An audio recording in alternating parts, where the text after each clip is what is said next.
All right, good morning, everyone, and welcome to the Ryan White HIV/AIDS Program Clinical Quality Management Committee meeting for City of Patterson Ryan White Part A program. We'll take a quick look at today's agenda. Today we will be looking at the 23-1 quality improvement projects. We're going to briefly talk about the feedback forms that you will be receiving by Friday about your quality improvement projects. We're going to have a quick data presentation about the care continuum dashboard. I feel like that's kind of slipped out, and make sure that that's back on your radar and that you're doing that on a regular basis. Also, we'll talk about the July meeting being moved, and then we'll receive any updates from RDE and ask if there are any technical assistance needs at this time. So today's meeting is going to be a pretty quick meeting unless we have tons of questions. And so we will start out with our welcome and introductions. And we'll start with Donna Wilson and Irene Panionis. Join the meeting. All right, sounds like Miss Irene and Miss Donna are coming into the room. All right, so let's start out with Bergen family. Who do we have from Bergen family? Hi, Paula Tenebruso. Good morning, everybody. Good morning. Hi, Graciela. Oh, good morning. Good morning. Good morning, Graz. Good morning. All right, Buddies of New Jersey. Good morning, Carolina. Good morning, Carolina. Anyone else from Buddies? All right, Capco. Miss Faustina. Good morning, Benjamin here. Trying to get off mute. Good morning. Good. Oh, Benjamin's with This us. is All right, Faustina. awesome. Good morning, everyone. Good morning. Good morning. All right, both. We'll stop sharing so we can see. Jerry, go ahead, sir. Good morning, everyone. Jerry Dillard of Capco. Great. Good morning, Jerry. Anybody else from Capco? Lesbia. Introduce yourself. Good morning, everyone. My name is Lesbia. Good morning. All right. Thank you all for joining us. Passaic Alliance. Good morning, Luz on this side and Darlene Sleeper. All right, perfect. Good morning, ladies. Hackensack Medical, Miss Donna, Miss Irene. Yes, we are here. Donna Wilson and Irene Panionis. Awesome. Good morning, ladies. Thank you for joining us. Good morning. Highest and AIDS Foundation. I do not see Chocobed. Anybody from Hyacinth? All right. Northeast New Jersey Legal. I know Miss Mallory said she is running late and Jennifer is out of the office today, so hopefully she'll be able to join us a little later. Patterson Counseling.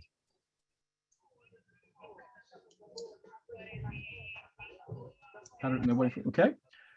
Payne.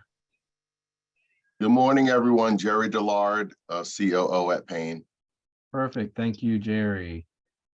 St. Mary's General Hospital. I see Miss Priscilla on. Good morning. This is Priscilla Michella from St. Mary's. Awesome. Good morning, Priscilla. Good morning. Straight and Narrow. I see Miss Connie. Hi, Connie from Straight and Narrow. Good morning. Is Miss Gloria with you today?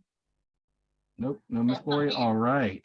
And Team Management 2000. Good morning, everyone. Michelle Harvey. Good morning. Thank you. And Monique Michelle, Springer. perfect. All right, great. Thank you, ladies, for joining us. All right. And I see that Miss Gloria is here as well. Thank you, Miss Gloria. I heard you in the background. Thank you.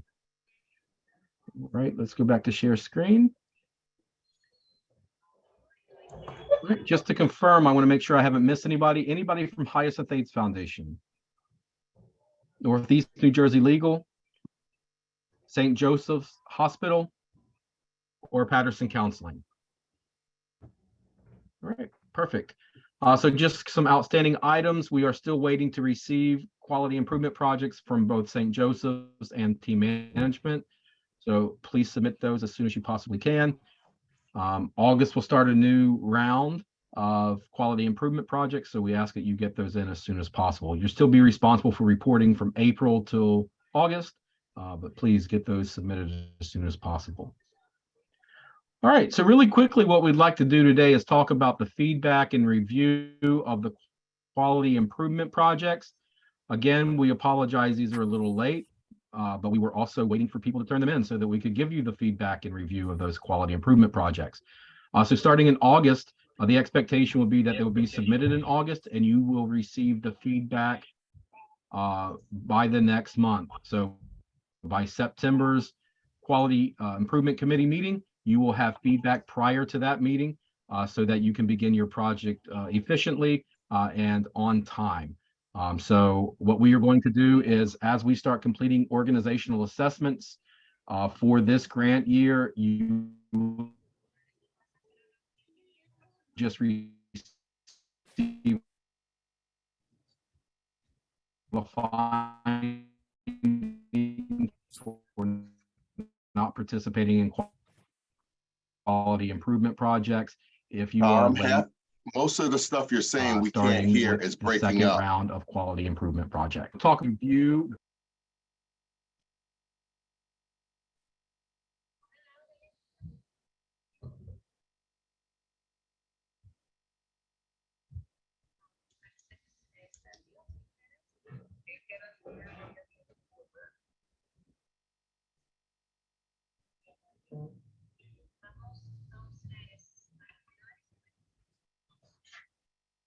All right, is that a little better? Good? No? A little better, yeah. Okay. Can you still see the screen I'm sharing? Yep. Okay, Yes. perfect. All right, so like, sorry, what I was saying was, come the second round of quality improvement projects in August, the expectation is that those quality improvement project worksheets are sent and completed by the August meeting, and you will receive feedback and review of those quality improvement projects by the September meeting. And those of you who are late or do not participate will receive a finding in your organizational assessment as we move forward into the additional quality improvement committee projects. All right, so the next piece we want to take a look at is the review of the quality improvement worksheet. So we'll review that in a second, just kind of a high level of what that worksheet is going to look like when you receive feedback. You will see 3 columns. You're either going to exceed the requirement, meet the requirement, or unmet, meaning that you did not meet that requirement. If by chance you receive an area marked unmet, you will be asked to update and resubmit your quality improvement project. Still, we're going to ask you to continue with your quality improvement project. It would just probably need some tweaking in your drivers or tweaking in your outcomes, but you will receive feedback on that. So let's take a quick look at what that form is going to look like. So it's going to be a basic form in Excel, and you're going to see that we are going to bring over from your quality improvement worksheets all of the information that you submitted. Again, if you see unmet need areas, then we're going to ask you to submit a correction or an update to that section and resubmit that so that we can get that finalized. Comments will be here for each of the components, and we'll look at your problem statement, your aim, your rationale, and any of your driver diagrams and change ideas, and making sure that those are succinct in alignment also with policy clarification notice 1502. And that's kind of our guidance on how clinical quality management works. When you do get them back, you will see that the do, study, and act sections will not have anything in those. And if you're asking why, that's because that's the part you finish or complete once your quality improvement project is done. At the end of this round, we'll ask you to complete that section and let us know what happened with your study. And that's the do, study, act. If you might want to tweak one of your change ideas or one of your drivers and redo your project if it didn't work like you thought it would, or if you want to continue on and tell us how that worked, and that becomes part of your regular programming. And then finally, data collection And that piece of the quality improvement project, remember, is a kind of a 6-month grid, and you'll fill in that 6-month grid for viral suppression or whatever you're tracking based on your MyCare Continuum dashboard. And so you will be receiving these from Derek or myself by Friday. We will send these out to the SPOCs. So if you have multiple people at your organization participating, we will do our best. But at the very least, you will get, the SPOC will get that particular document as we move forward. Let me change back to that so you can see. And so again, the SPOCs are listed here. So we'll go to Paula, Carolina, Faustina, Grace and Luz, Donna, Jochebed, Mallory, Alicia, Roger, Priscilla, Gloria, and Monique Springer, and Clarabelle Ortega. So if one of those names is not correct, and you're not, and those people are not the SPOC, please email myself and Derek and Millie at the close of the call or now, whenever it's convenient for you, so we can make sure we have the updated name. But this is who will be receiving this along the review and update and feedback for your clinical quality management projects. Any questions? Overall, I'm going to say everything looked really good. I think everybody's getting the hang of CQM, which is very refreshing. So I think everybody's doing a great job. You're getting the idea of driver diagrams and change ideas and how to kind of mesh that into your everyday service delivery. All right, next we're going to look at MyCare Continuum dashboard. I feel like this has kind of dropped off of people's radars. So we want to continue to encourage you to please run your MyCare Continuum dashboard on a regular basis.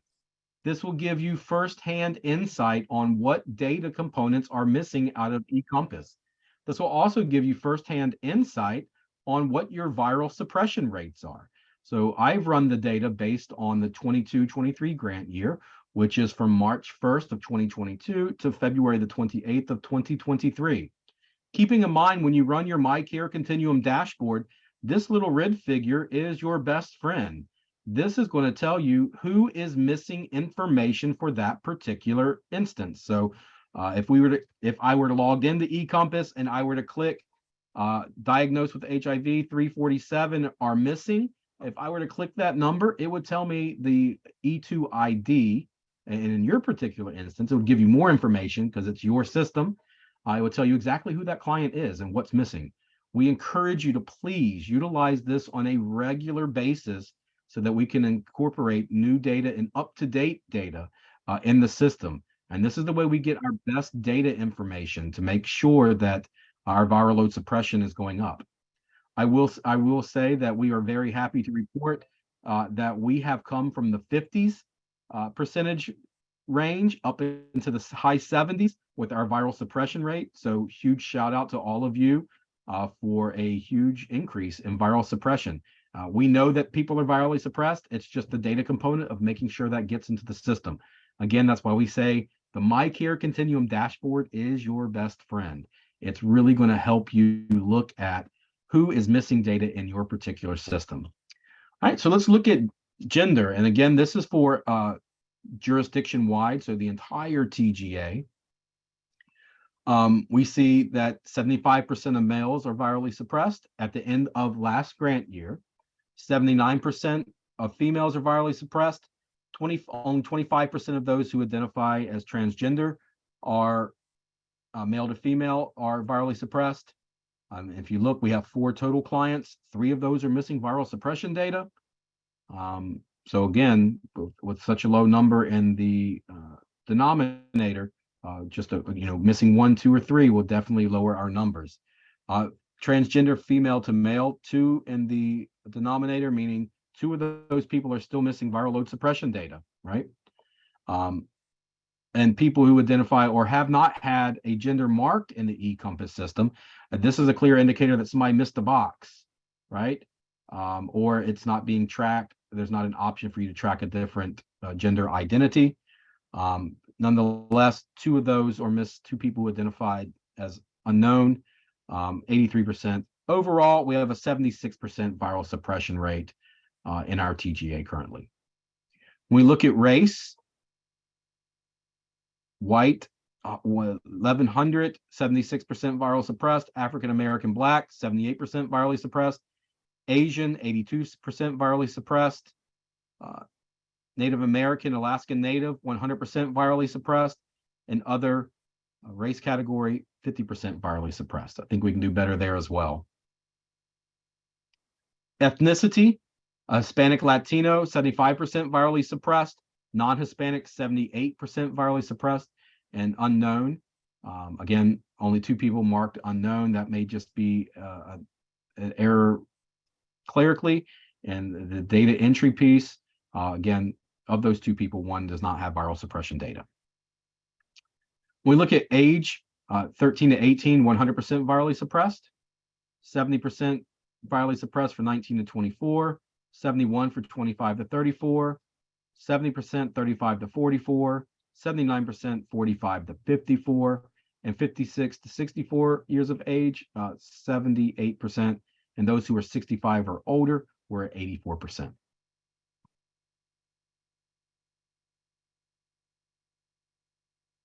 When we look at our special populations, and our special populations is based on our unmet need framework data, and we use state data as well as local jurisdictional data to really describe who our underserved populations are based on statistics alone.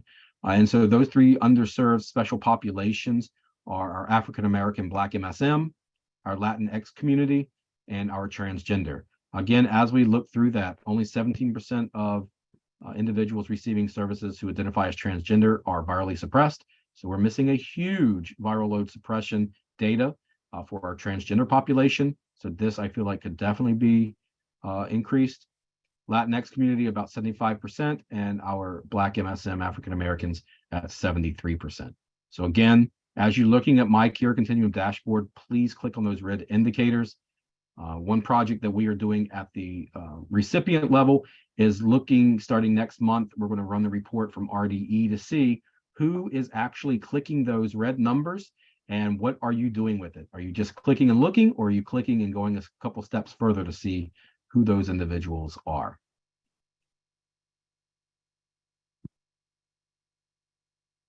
All right, so when we look at the difference between core and support services, we're looking at outpatient ambulatory. We have core on the left, support services on the right. Outpatient ambulatory has an 86% viral load suppression, very close to our national HIV/AIDS strategy goals. Oral healthcare, 82%. Early intervention services, 67%. This is kind of understandable. EIS is an area where newly diagnosed individuals come into care. So it is typical sometimes, depending on when those individuals are brought into care, towards the end of the grant year, they may not have a new viral load data available. So that sometimes it is kind of an area where we see kind of low viral load suppression data. Mental health services, 84%. Medical case management, 81%. Substance use services, 83%. The one person who gets health insurance premium cost sharing assistance is at 100%. So great job on making sure that data is in there. It makes it look good. So for our core services, about 80% people receiving core services are virally suppressed. When we look at support services, starting out with non-medical case management, 73%. Food bank home delivered meals, almost 90%, the national HIV/AIDS strategy. So great job on that. Health education risk reduction, 76%. Medical transportation, 82%. Outreach services, again, very similar to our EIS, an area where newly diagnosed or unknown diagnosis come into the service delivery area at 57%. Psychosocial support, 82%. And other professional services, which is our legal services, at 54%. So I do know our friends over at Northeast New Jersey Legal have updated their plan on really taking a look at making sure they have updated viral load suppression data and how they can coordinate making sure that data is in the system as they provide services for legal.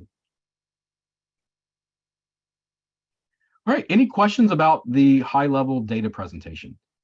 If you're interested in this data, please refer to Basecamp after today. All of the information will be there. If you missed the beginning of the conversation today, you can also see the recording there tomorrow. So please feel free to go back and give that a look and a browse. Thomas, we did have one question in the chat. Oh, thank you. The subrecipients recently received their site visit reports. What is the plan to integrate site visit findings into the CQM committee? Sorry, I had a cough. That's a really great question. And so for me, I feel like it's a really good place for subrecipients to be able to choose some of those, what I call low-hanging fruit. For instance, if you're going through your site visit report and specifically for service categories, and you see that care plans aren't being updated on a regular basis, right? It could be a very good project for you to take a look into to see if you focus on updating care plans, which means you have more contact with that client along the service delivery year, you may have a better outcome in your viral suppression rate. So starting with our next set of quality improvement projects, Jerry, that's exactly what we're going to ask people to do, because I feel like everybody's got a really good grasp on how quality improvement works now. We're going to ask you to refer back to your quality, your site visit reports, your quality assurance visit reports, and pick something off of those that you want to increase that efficiency and see how those outcomes change. It could be for outpatient ambulatory, maybe you have a low indicator on cervical cancer screenings or influenza. Again, having more contact with clients makes them more susceptible to coming in and getting labs done at the outpatient ambulatory facility. Maybe in EIS, it's making sure that we're linking them to medical case management, and that linkage to medical case management encourages them to come to more visits, thus being able to talk about viral suppression, taking ARVs and getting labs. So that's kind of the next quality improvement cycle, is we're going to ask you to use your quality assurance reports and to find a quality improvement project based off of your low indicators in those particular service categories.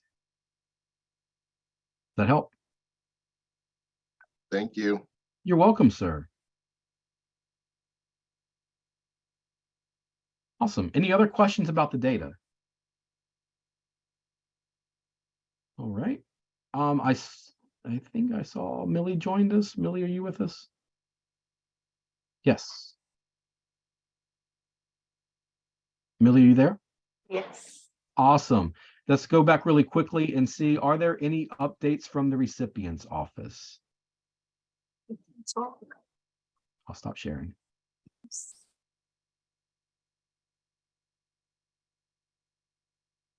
Are you there, Millie?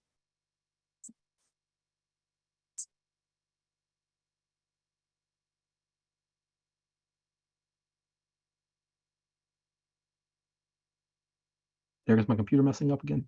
All right, Millie, you still with us?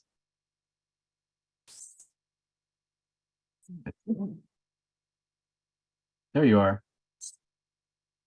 Oh, you have no voice? She has laryngitis. Oh my goodness. She was out licking handrails this weekend. I told you to stop doing that. And I was like,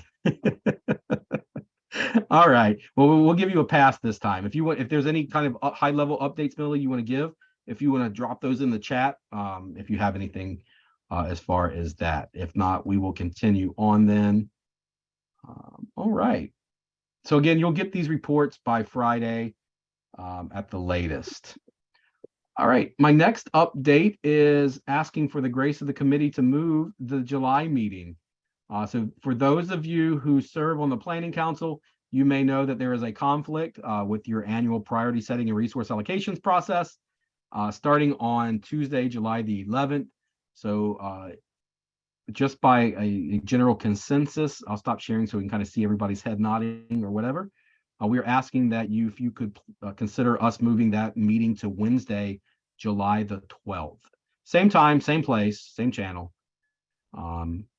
Any objections to that? Like, no, I can't make it. Again, I think it's going to be a meeting very similar to this. A high level, checking in with everybody. What's happening? How's your quality improvement project going? Talking about getting ready to start closing down your first round of quality improvement projects, because again, those end in August. Any questions about that? Are we okay with July 12th? Any objections?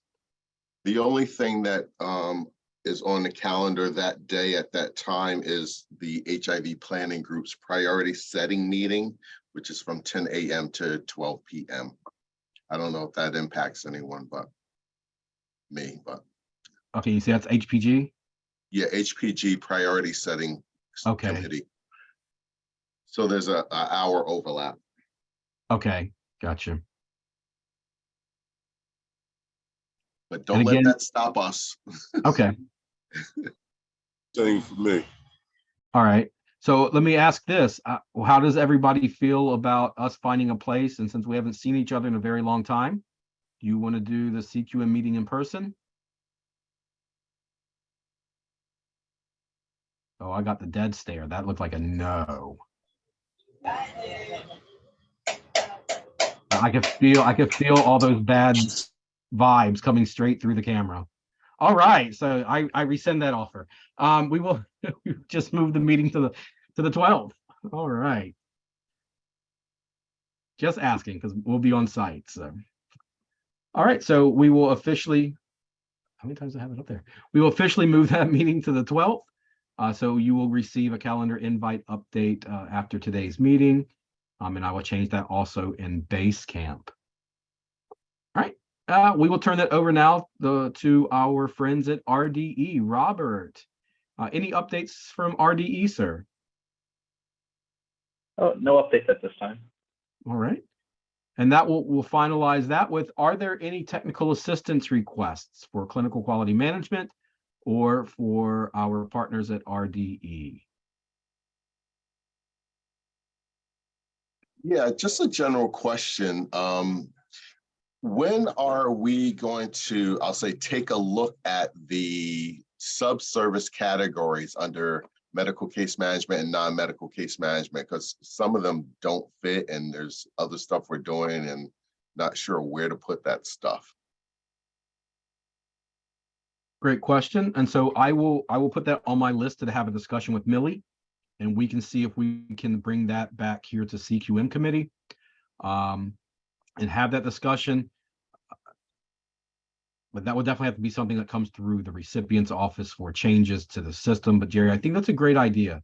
I think we also find ourselves, especially in quality assurance, monitoring the need for those types of updates. And I think Millie's been looking at that with our partners at RDE and trying to update those drop-down menus, subcategories within medical case management. I know one that sticks out to me pretty blatantly was, we know, for instance, case managers are doing tons of calls and outreach to our clients. By the time you finish calling 10 clients, you have spent now, let's see, that would be 1 unit of service per 10 clients. So now that you have used basically 10 units of service, that looks like you may have used 150 minutes of time when we took you 7 or 8 minutes in calling clients. And now you see what I'm saying? So those can build up if they're 15-minute increment for a unit of service. So I think there's some areas that we could improve upon in looking at that and what that service time is and what those subcategories are. So Jerry, I will take that back to Millie's office and we will coordinate with her. And we will circle back at the July committee meeting or before. So, any other questions or technical assistance needs?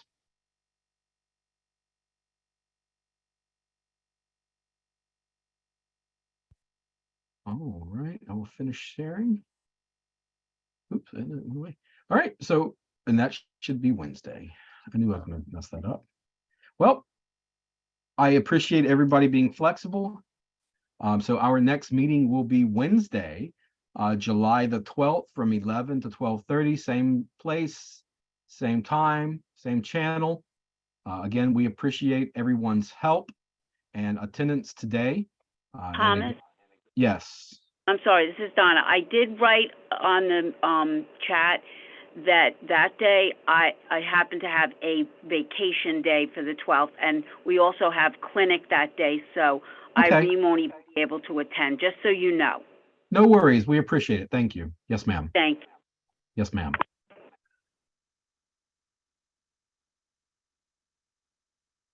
All right. And again, this will just be for this one meeting. So Ms. Donna, it should not interfere with any other upcoming meetings in the future.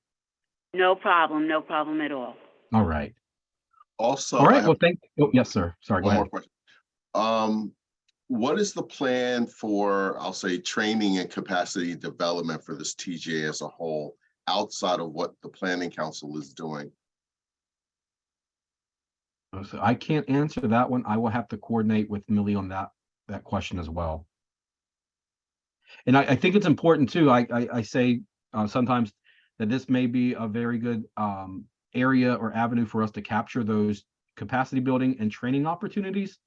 And so I feel like if we could get people to tell us here under the technical assistance needs, I feel like that's a great area to identify some training and capacity building.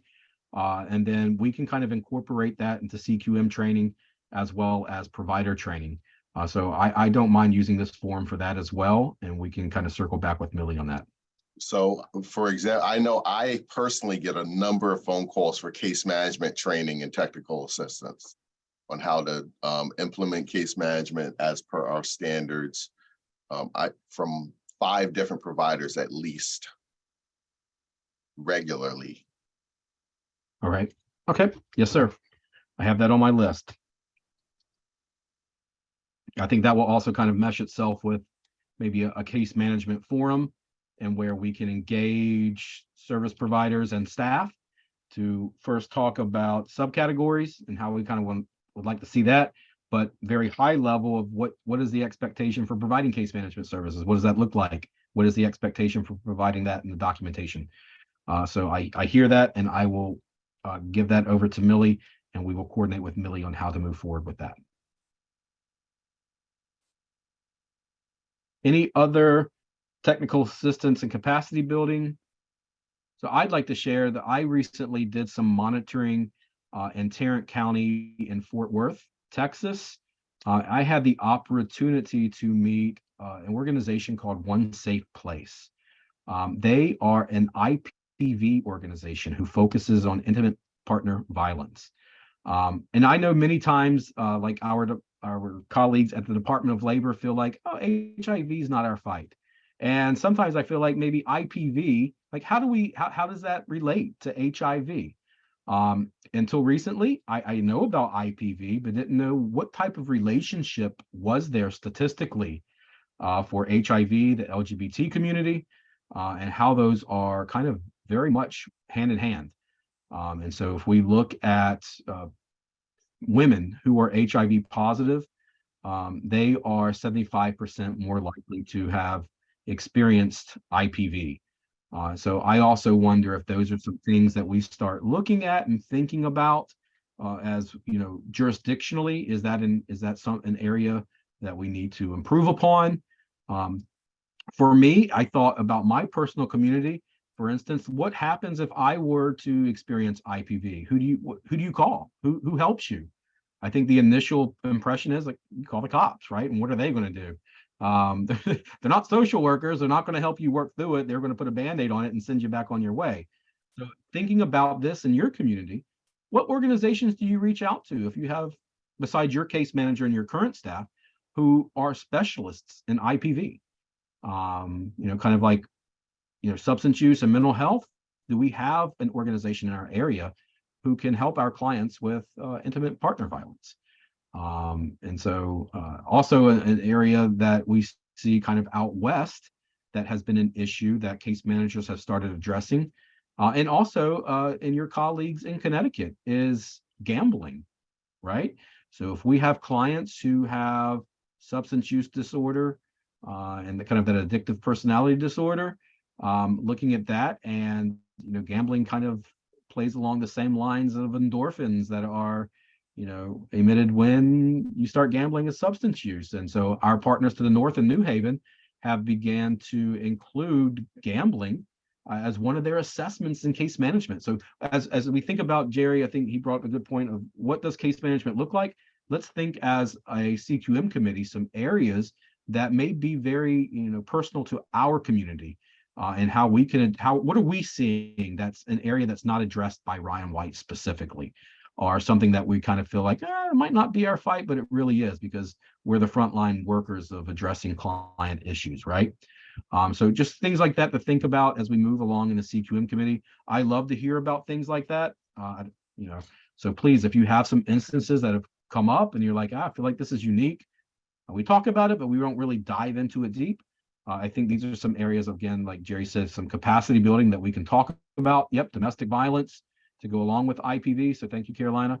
And just really thinking about that. Like, we ask the question, but what do we do about it when we identify it? Right. So I think these are some good areas to think about as we start. And I think we'll, build some camaraderie along with our colleagues to say, okay, and some sharing opportunities, right? Because we don't want to be territorial and be like, oh, that's my client, this is my resource, I'm not telling you. So let's share these resources as we find these out. I think this is a great area for us. So I think I might add that to our agenda for now on, is like a sharing time, right? Like show and tell. Any types of new resources that anybody's come across that they'd like to share. So I'm going to add that to the agenda for our next meeting, that an opportunity to ask for technical assistance, as well as training opportunities, capacity building, and then kind of a show and tell of some new things that we might find in our jurisdiction. Jerry? And I know this was sent out some time ago from, I believe, your office, collaborative support. There is the third and final, final for now, third training session on case studies, which is being held by AIDS Education Training Center, which is this Thursday at 11:30 to 12:15. There's still time to register because they take registration typically up to the last day, where you can have an opportunity to look at case studies that are challenging treatment adherence issues and other things, or what's being discussed, problem solving. And I'll come right back to you, Paula. I haven't forgot you. And also, let me encourage you to also post that in Basecamp like I've been doing. Put it as a FYI, and that will shoot out to everybody too, Jerry, if you don't mind. And that goes for everybody. If y'all come across a great training opportunity, Jerry's like, no, or just send it to me and Derek and I will send that out. Okay. But that will really help, kind of disseminate that information. We do our best in trying to put those in there. So if you feel like, hey, this is a great training opportunity, drop that in the Basecamp for us, or send it to Derek and I. Ms. Paula? I was just thinking about maybe a training on resources for undocumented clients, because many a times they don't qualify for like housing and other services. Okay.